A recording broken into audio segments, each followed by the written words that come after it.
Hi friends, welcome to tea and spicy. இன்றைக்கி நம்ம கிச்சனில் மீன் சாப்ஸ் எப்படி செய்கிறதுன்னு பார்க்கலாம்.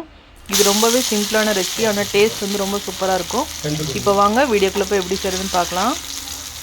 இப்போது மீன் சாப்ஸ் செய்கிறதுக்காக போன்லெஸ் மீனை இந்த மாதிரி பெரிய மீனாக ரெண்டாக கட் பண்ணி எடுத்துக்கிறணும். சென்டரில் இருக்க முள்ளை வந்து ரிமூவ் பண்ணிடணும். இப்போது உப்பு சேர்த்துக்கலாம். உப்பு சேர்த்துட்டு ஃபஸ்ட்டு ரெண்டு சைடுமே இந்த மாதிரி கோட் பண்ணிக்கோங்க.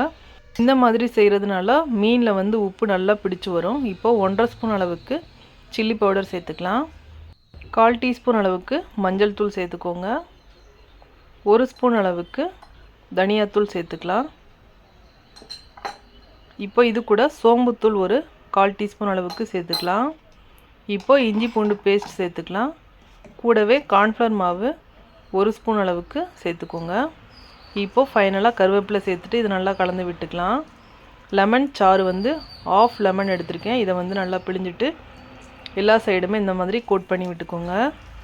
இதே மாதிரி ரெண்டு சைடுமே திருப்பி விட்டு மசாலாவை இந்த மாதிரி எல்லா சைடுமே நல்லா கை வச்சு மிக்ஸ் பண்ணி விட்டுக்கோங்க. அப்போ தான் ஈவனாக இந்த சாப்ஸில் ஒட்டி பிடிக்கும். இதை 1/2 அன் ஹவர் அப்படியே விட்டுருங்க. இப்போது மீன் வந்து நல்லா ஊறி வந்திருக்கு. இப்போது ஸ்டவ் ஆன் பண்ணிவிட்டு இரும்பு தோசைக்கல் வந்து வச்சுக்கலாம். அப்போ தான் மீன் பொரிக்கிறதுக்கு நல்லாயிருக்கும், ஒட்டாமல் இருக்கும். இதில் வந்து நல்லெண்ணெய் சேர்த்துக்கலாம். உங்களுக்கு எந்த எண்ணெய் பொரிக்கிறதுக்கு தேவையோ நீங்கள் அந்த எண்ணெயை யூஸ் பண்ணிக்கோங்க. நல்லெண்ணெய் சேர்த்து பொரிக்கும் போது இன்னும் டேஸ்ட் வந்து நல்லாயிருக்கும். இப்போ வந்து சாப்ஸை எடுத்து தோசைக்கல்லில் போட்டுக்கலாம். இது வந்து வேகமாகவே வெந்து வந்துடும். ஒரு 20 மினிட்ஸ்லேயே சூப்பராக வெந்து வந்துடும். இப்போ இதை திருப்பி போட்டுக்கலாம். திருப்பி போட்டு ரெண்டு சைடுமே நல்லா குக் ஆகி வரணும். அந்தளவு குக் பண்ணி எடுக்கணும். நீங்கள் மூடி போட்டு கூட குக் பண்ணிக்கலாம்.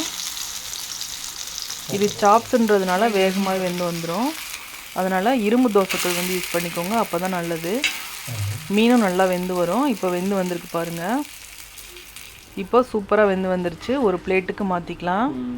இதே மாதிரி ட்ரை பண்ணி பாருங்கள். டேஸ்ட் வந்து சூப்பராகவே இருந்தது. கண்டிப்பாக ட்ரை பண்ணி பாருங்கள். நம்ம சேனலில் ஆல்ரெடி மீன் பஜ்ஜி, அதுக்கப்புறமா மரவள்ளி கிழங்கு புட்டு, மரவள்ளி கிழங்கு வடை, இந்த ரெசிபிலாம் அப்லோட் பண்ணியிருக்கேன். அதோட லிங்க் டிஸ்கிரிப்ஷனில் இருக்குது.